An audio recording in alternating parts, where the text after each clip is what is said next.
En tout cas, l'Europe n'a pas été inerte depuis 2 ans. Depuis les attentats à Paris, au mois de janvier 2015, au mois de novembre 2015 au Bataclan, l'Europe a accéléré la mise en place d'une politique contre le terrorisme. Donc un véritable plan de lutte contre le terrorisme a été mis en place en février 2016.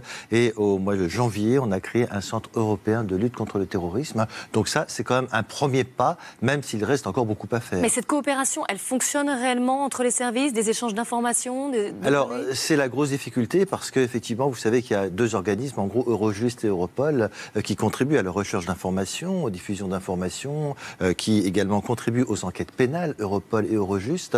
La grosse difficulté, on l'a bien vu dans tous ces dossiers, qu'est-ce qui est en commun? C'est les lacunes, les carences en matière d'échange d'informations, pas assez d'informations qui circulent des États vers Europol ou Eurojust. Et donc, c'est la grosse difficulté. Oui, parce qu'en fait, chaque service, on va dire, national, garde en fait ces informations pour lui. Tout à fait. Alors que ce soit en Allemagne, on a bien vu avec les attentats de Berlin, ou en France, il y a des terroristes qui circulent, et on l'a bien vu. Vous avez vu que Gérard Collomb, le ministre de l'Intérieur, a dit que le terroriste de Manchester était parti en Libye. C'est une information qui avait été donnée par la Grande-Bretagne, qui était furieuse d'ailleurs que le ministre français dévoile cette information. Ce qui veut bien dire qu'il y a un manque d'informations et que ça doit circuler. Et on vient de dire que le terroriste en Grande-Bretagne n'avait pas agi seul, plusieurs personnes. Il y a des recruteurs qui sont à Manchester, et par conséquent, la lutte pour la recherche d'informations est essentielle, et c'est principalement ici où le bas blesse en Europe.